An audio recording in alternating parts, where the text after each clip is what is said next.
전에 속보가 좀 들어온 내용을 좀 뭐 1시간 전에 들어온 거 보면 민주당이 최강욱 전 의원에 대해서 이제 발언에 대해 당원 자격 정지 6개월 징계를 내렸다는 소식이 들어왔어요. 이제 이재명 대표가 어제 입장문 낸 데 이어서 홍익표 원내대표도 오늘 사과를 했죠. 두 분은 이 발언 어떻게 들으셨는지?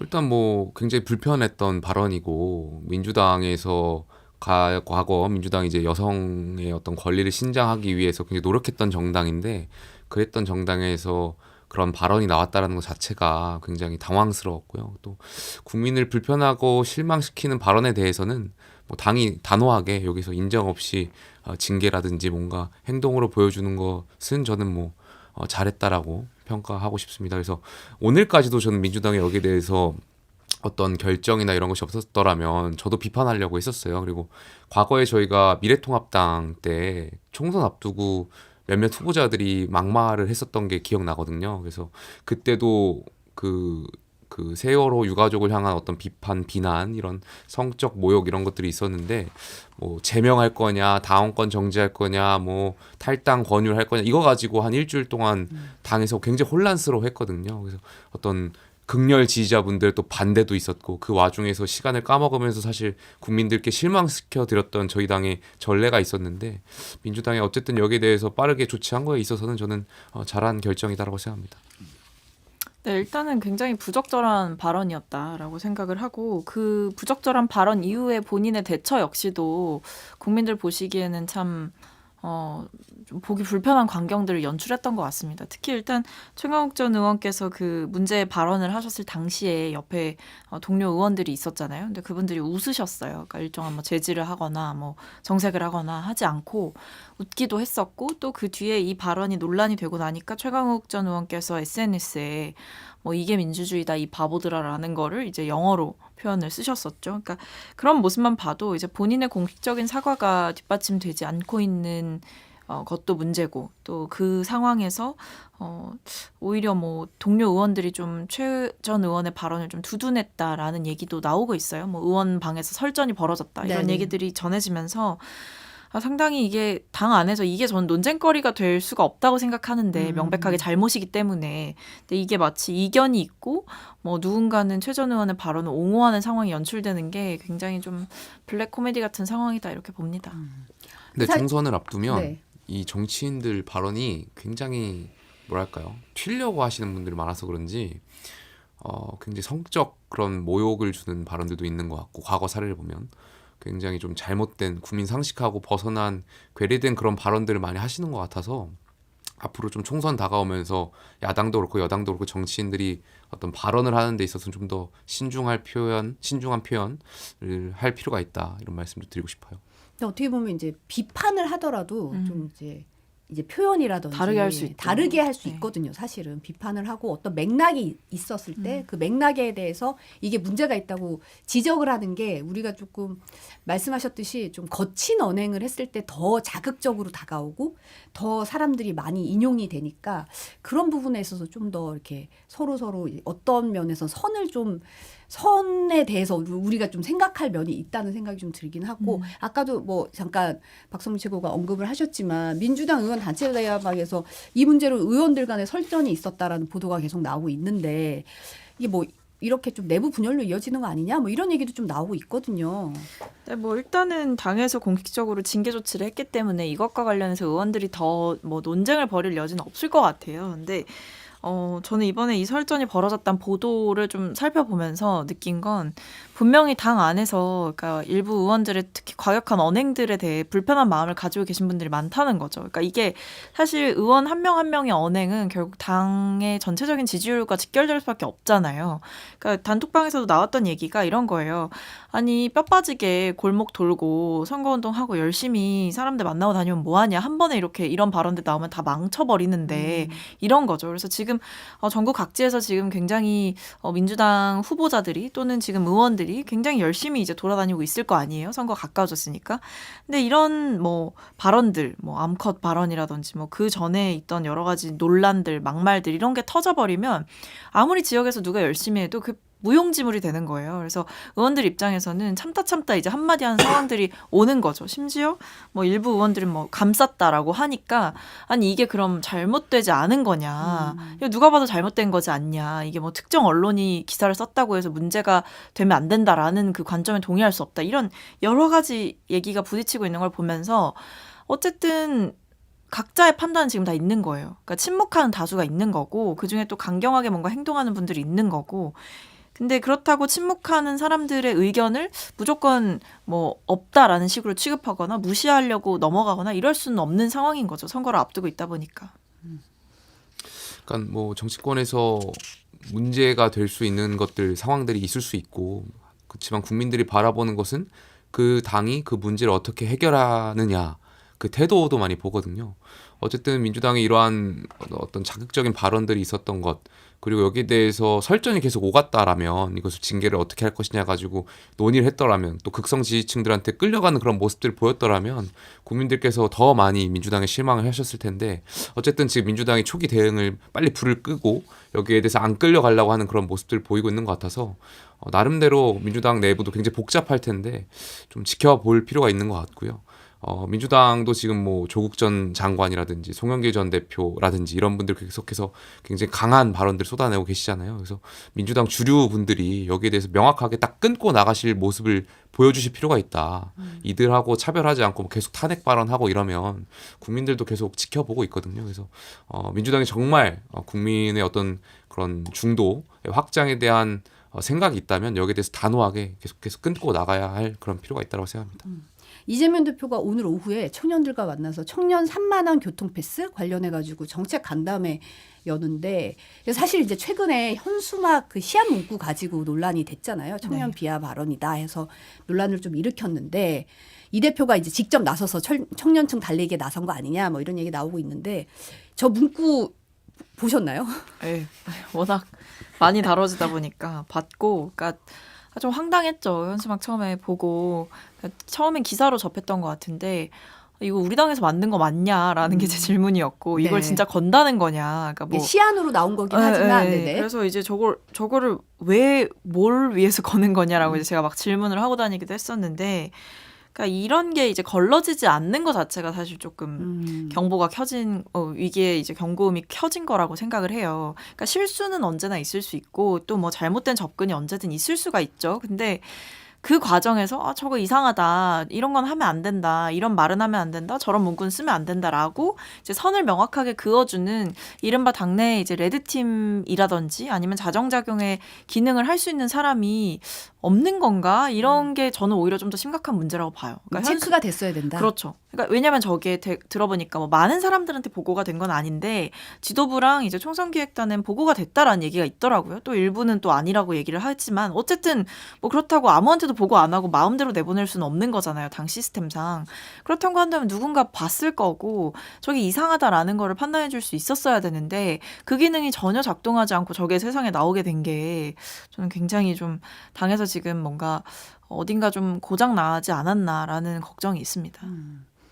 좀 어떻게 보셨어요? 그러니까 아니 근데 요즘 감성에 대한 이제 약간 잘못된 오판이 아닌가라는 생각도 사실 했어요. 네. 그러니까요. 그 약간 나이 드신 분들이 젊은 척 하려고 이렇게 하신 것 같은데 약간 정당에서의 캐치프라이즈, 현수막에 들어간 문구가 굉장히 중요해요. 그럼요. 네. 이 문구 하나에 어떠한 표현을 담을까, 어떤 메시지를 담을까, 어떠한 큰 철학을 담을까를 굉장히 고민하기 때문에 근데 그러한 작용들, 그러니까 저 현수막으로 인해서 민주당이 무슨 의도를 가지고 저 현수막을 만들었는지 재미도 없고 감동도 없었거든요, 저는.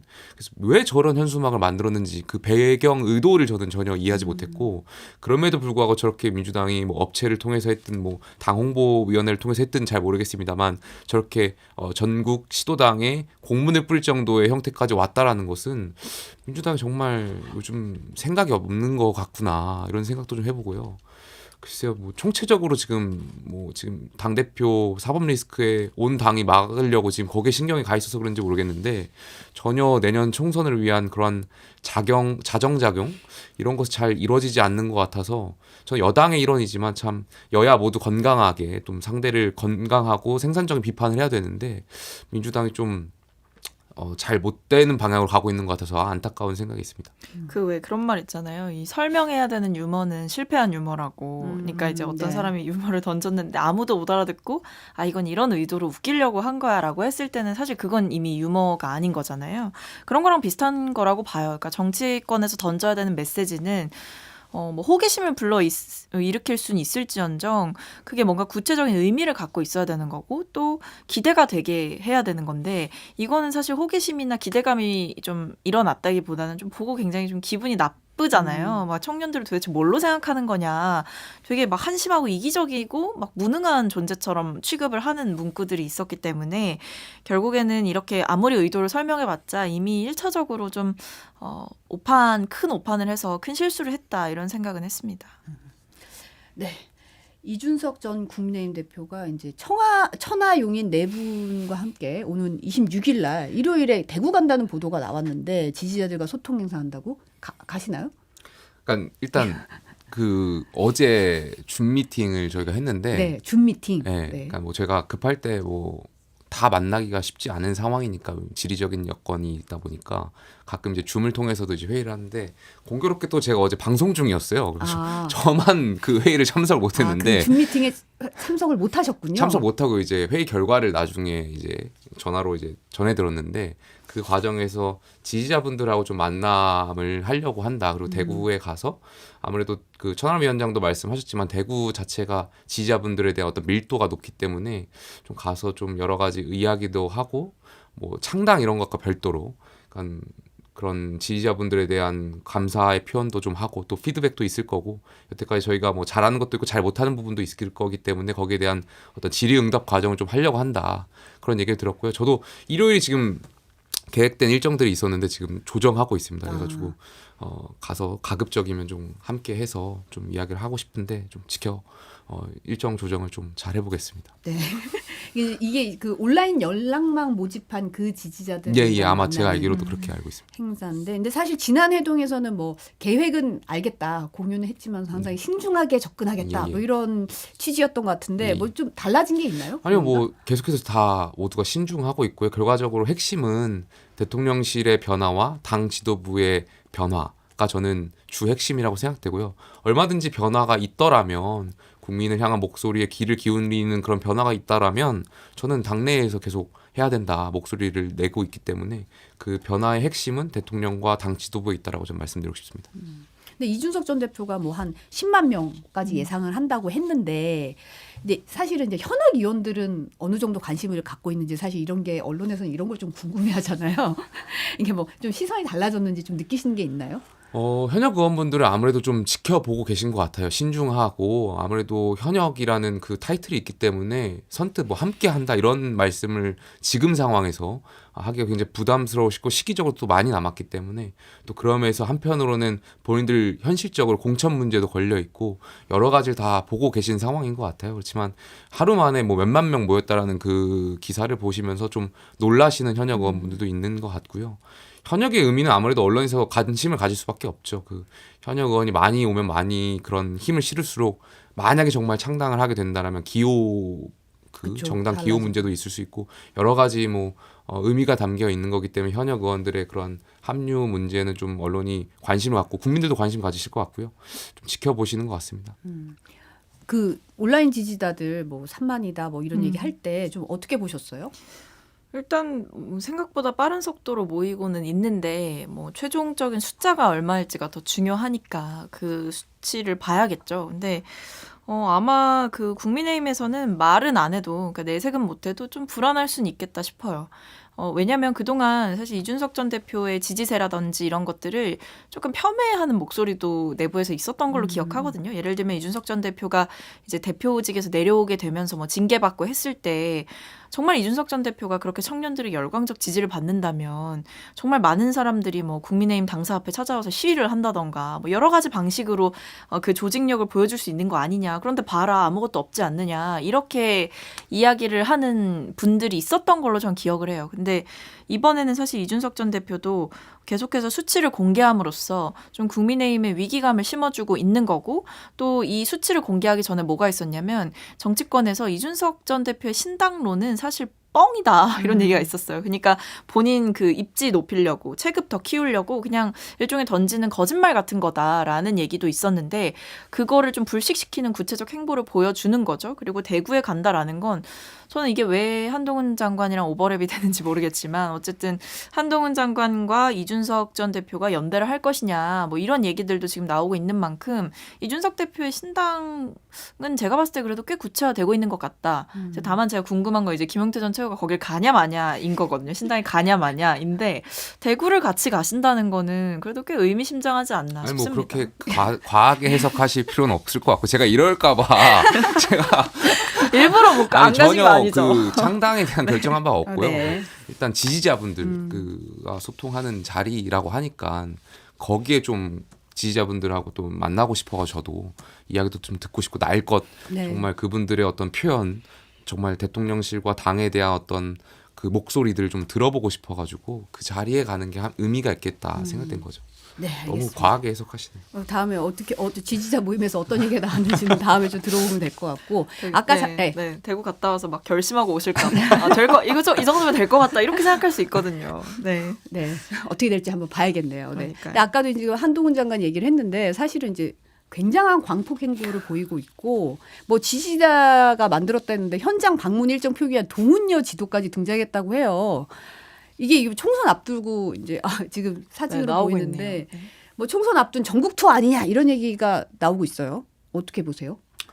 일단은 그 말씀 중에 여의도 문법 뭐 5천 여의도 300명이 쓴 언어를 쓰지 않고 이제 5천만의 언어를 쓰시겠다라는 표현을 하셨던 것 같은데 장관께서 지금 보여주시고 있는 그 자체가 여의도의 어떤 행보입니다. 여의도의 문법이다. 예, 여의도의 문법, 여의도의 행동, 뭐 여의도의 어떤 그런 스태를 다 보여주고 계신 것 같아가지고 뭐 저는 정치인을 하신다면 정치 참여하신다면 장관에 대한 팬덤도 있고 또 국민들께서 법무부 장관이 국회의원이 된다면 그 국회의원에게 바라는 그러한 어떤 지점들도 있을 거기 때문에 정치 잘 하실 수 있을 거라고 생각되고요. 또 나름대로 또 저희 당에 오신다면 한동훈 장관은 또 자산이잖아요. 저희가 굉장히 또 당에서 당을 위해서 또 국민을 위해서 잘 봉사하실 수 있는 분이라고 저는 생각되고요. 저는 나쁘지만은 않습니다. 보수 정당 국민의힘의 일원으로서 뭐 한동훈 장관, 이준석 전 대표, 뭐 유승민 전 대표, 뭐 안철수 의원, 뭐 등등등 많은 오세훈 시장까지도 계시고 원희룡 장관 계시고 이 후보군들이 굉장히 많아가지고 저희 과거에 야당 시절에 탄핵 이후에 야당 시절에는 진짜 사람이 없었거든요. 근데 지금 어쨌든 뭐 누가 더 잘하냐, 누가 더 뭐 이런 경쟁을 붙여서 뭐 한동훈 장관하고 이준석 전 대표랑 토론하면 누가 이기냐, 뭐 이런 상상을 하는 것 자체가 저는 여당의 일원으로서는 좋은 평가라고 생각합니다. 박성민 최고는 어떻게 보세요? 아니, 뭐 한동훈 장관에 대해서 관심이 높아지는 거는 뭐 되게 자연스러운 현상이긴 하죠. 왜냐하면 본인이 또 그렇게 관심도가 높아지게끔 언행을 하시잖아요. 뭐 사람들이랑 3시간 동안 사진을 찍기도 하고 뭐 온갖 사인 요청에 뭐 다 이제 본인 일정까지 미뤄가면서 응해 주시기도 하고 그리고 결정적으로는 분명 법무부 장관의 업무를 수행하기 위해서 하는 현장 방문 일정인데 굉장히 준비된 멘트를 막 하세요. 그러니까 정말 지역의 정치인들이 지역 유권자들한테 구애하기 위해서 하는 발언들을 이제 하시는 걸 보면서 상당히 준비를 하고 있고 하고 오는구나 이런 생각을 많이 했거든요. 근데 저는 기자들이 굉장히 네. 많이 모이니까 맞습니다. 이제 여기서는 이제 일정이 있으셔서 그러니까 여기 많이 오셨는데 더 얘기해도 된다고 이렇게 시간을 더 많이 주더라고요. 그렇죠. 근데 그게 사실 총선에 나갈 생각이 없고 평소에 정말 이 공무원으로서 뭐 그런 책임감을 강조하던 한동훈 장관의 모습과는 사뭇 달라졌죠. 완전히 달라졌죠. 그런 모습을 보면서 근데 저는 뭐 나오던 말든 상관없는데 지금 법무부 장관직을 유지하면서 법무부 장관으로서 갖는 그 권한과 혜택을 본인의 좀 정치적 입지를 다지는 데 쓰는 거는 굉장히 부적절한 행위다라고 봐요. 그러니까 현장 방문 일정도 그냥 본인이 사적으로 가신 게 아니잖아요. 법무부 장관으로서 가신 거고, 그러니까 그런 여러 가지를 봤을 때 본인은 지금 약간 일석이조 정치를 하고 있는 건데, 그러니까 법무부 장관이기 때문에 주어지는 발언권, 법무부 장관이기 때문에 받을 수 있는 관심, 이런 것들을 민주당을 공격하는 데 쓰고, 또 국민들 앞에서 뭔가 민주당 정치인들을 어떻게 하면 망신 줄까, 이런 식의 고민을 하고 하는 발언들이 굉장히 많아 보이거든요. 그러니까 이런 모습은 적절치 않고, 하실 거면 빨리 던지고 나오셔서 공식적으로 입당하시고 해라, 이런 말씀드리고 싶습니다. 정치인으로서의 행보를 보여라. 네. 한 장관이 출마를 한다면 뭐 파장이 어느 정도 될 거라고 보세요? 저 일단 저희 당의 지지층 분들, 그러니까 당원분들이 굉장히 많이 한동훈 장관을 응원하시는 걸로 알고 있고, 다만 이제 한동훈 장관의 지지층과 윤석열 대통령의 지지층이 아무래도 좀 겹쳐 있는 것 같아요. 그래서 한동훈 장관이 좀 더 중도 확장 능력을 가지려면 그리고 또 정치에 이제 들어오게 된다면 몇 가지 질문에 저는 부닥칠 거라고 생각해요. 예를 들면은 박정훈 대령권에 대해서 어떻게 생각하냐. 그러니까 지금 정권과는 좀 다른 목소리를 듣고 싶어하는 그런 대답들. 뭐 이태원 참사 유가족에 대해서 어떻게 할 거냐. 뭐 이러한 정치적인 이제 질문을 바로 받으실 텐데 여기에 대해서 답을 어떻게 하느냐에 따라 장관께서 중도 확장 능력을 가져가실 수도 있는 거고 또 이번 총선뿐만이 아니라 더 큰 정치, 더 큰 선거에 대한 어떤 또 밑거름이 될 수 있는 거고요. 그래서 장관의 그 발언 그리고 태도, 대통령하고의 어떤 관계를 설정할 거냐, 그러니까 당 지도부와 어떤 관계, 주류와 어떤 관계 설정할 것이냐가 좀 중요한 포인트일 것 같습니다. 저는 김건희 여사 특검법에 대해서 한동훈 장관의 입장이 궁금해요. 거기에 대해서 정치를 하겠다고 나섰다고 한다면 분명하게 답을 해야 될 거거든요.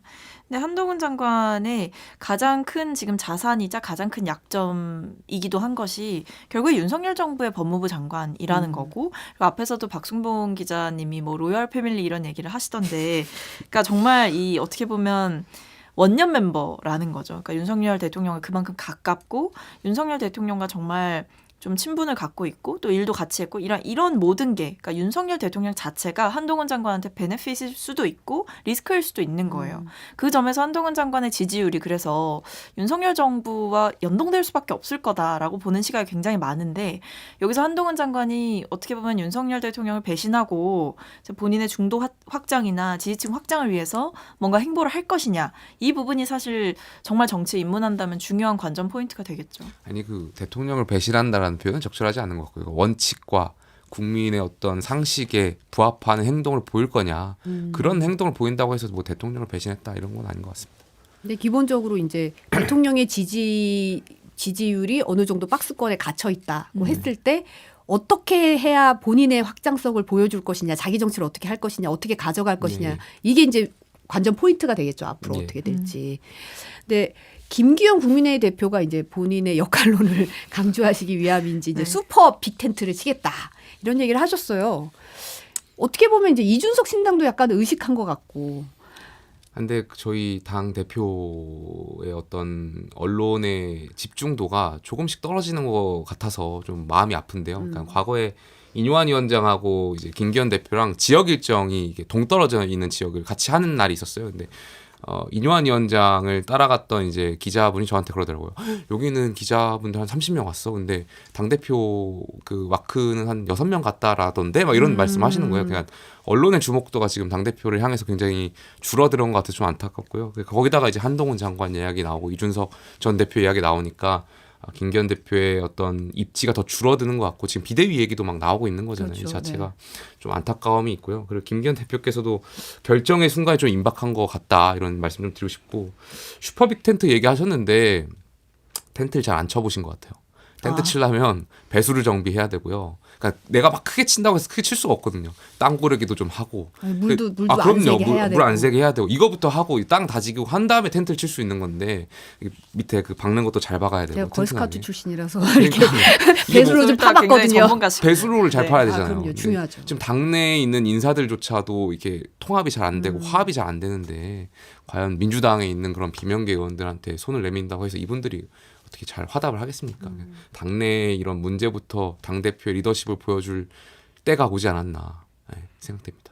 이 슈퍼 빅텐트가 사실은 비윤계나 반윤계를 위한 거라기보다는 약간 비명계나 이렇게 좀 다른 쪽으로 향하고 있는 것 같거든요. 그러니까 이게 여당이 이제 총선을 접근하는 이 관점을 보게 되면 결국에 이제 뭐 반 이재명 뭐 이런 것 같아요. 그러니까 반 민주당 뭐 이런 정도, 그러니까 뭐 갈등은 있을 수 있는데, 그러니까 민주당을 향한 좀 안 좋은 정서를 가진 사람들을 뭔가 끌어들여서 뭔가를 해보겠다라고 작당모의하는 거는 사실 여권이 치른 총선이라고 보기에는 굉장히 전략이 빈약하다 이렇게 보이고, 그리고 지금 뭐 빅텐트 얘기를 하지만 그 말에 별로 힘이 안 실리는 이유가 결국 본질을 비껴가기 때문이거든요. 그 빅텐트, 그리고 인류한 혁신이가 처음 출범했을 때도 통합 얘기를 했지만 다들 잘 못 믿었던 게, 아니 그럼 뭐 이준석 전 대표가 뭐 답을 할 거라는 거냐. 그러니까 이준석 전 대표조차도 품지 못하면서, 그리고 제대로 뭔가 당사자들의 사과가 없으면서 뭐 이준석이나 뭐 유승민 이런 두 분 같은 분들을 포함시키지 않는 빅텐트가 빅텐트가 될 수 있냐 이런 얘기가 나오는 거예요. 그래서 결국에는 뭐 이준석 전 대표랑 유승민 전 의원 피하려다가 지금 뭐 비명계까지 포섭하게 되는 상황인데, 그게 사실 국민들 보시기에는 좀 너무 인위적이지 않나 싶기도 하거든요. 저는 뭐 민주당에서 국민의힘 넘어가겠다라고 생각하는 분들에게도 저는 굉장히 비판적이에요. 아니 그게 무슨 명분 없는 이동이고 무슨 철새 정치도 아니고, 전 그런 식으로 정치하면 안 된다고 생각하는데, 그러니까 여러 면에서 지금 김기현 대표가 뭔가 인물을 많이 보여줘서 기대감을 띄우겠다라고 하지만 결국 혁신이나 뭐 통합의 본질은 거기 있지 않다라는 거죠.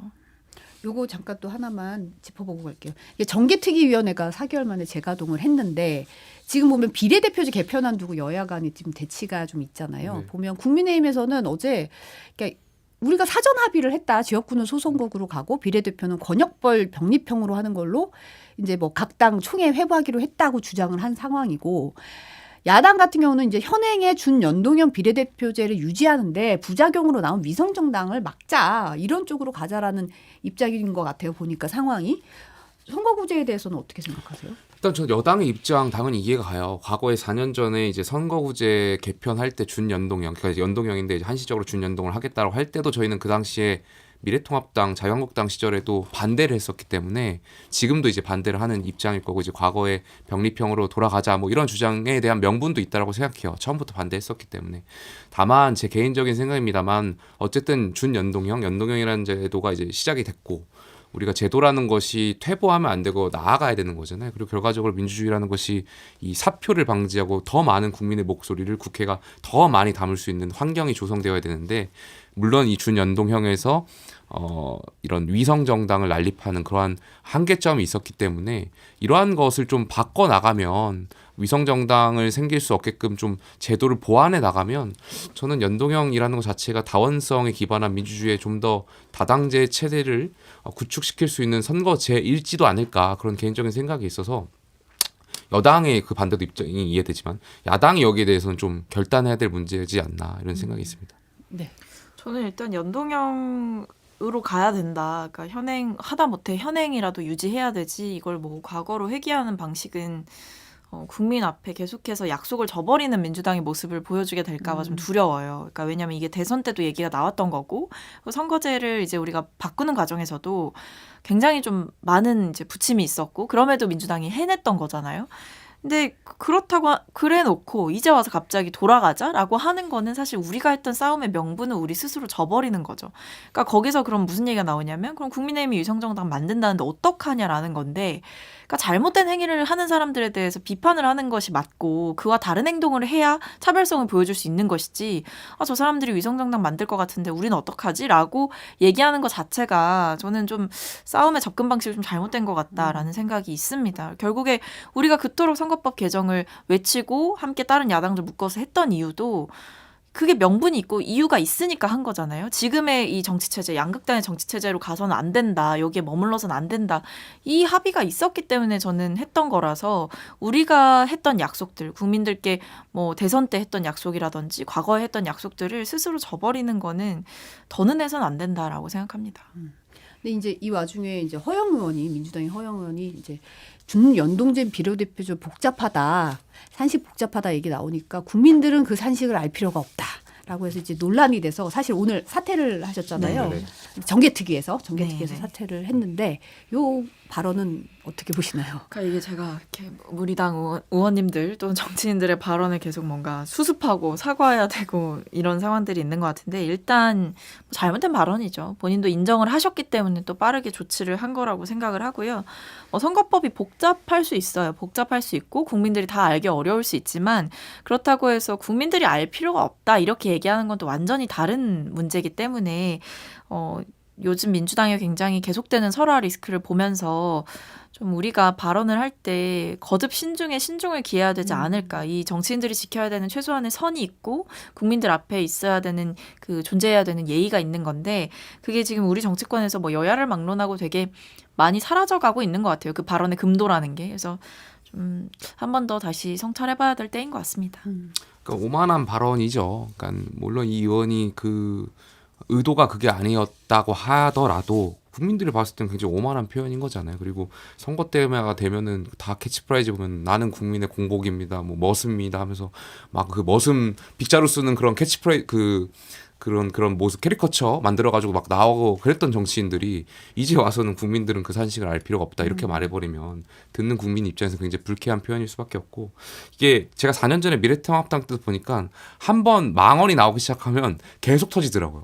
이게 안 되는 집은 안 되는가 봐요. 그래가지고 민주당이 여기에 대해서 강하게 한번 끊을 필요가 있다. 그래서 뭐 최강욱 전 의원의 어떤 아까도 말씀드렸지만 그런 징계의 결정은 저는 잘했다라고 생각되고 있고 여기에 대해서도 민주당 의원이 다시 한번 발언할 때 굉장히 예민하게 신중하게 좀 정치적인 발언하실 필요가 있다는 말씀 드리고 싶습니다. 네, 김치환님이 국민이 몰라야 될 건 없다라고 지적을 하셨습니다. 오늘 말씀 여기까지 듣겠습니다. 박정민, 김용태 전 최고위원과 함께했습니다. 감사합니다. 감사합니다.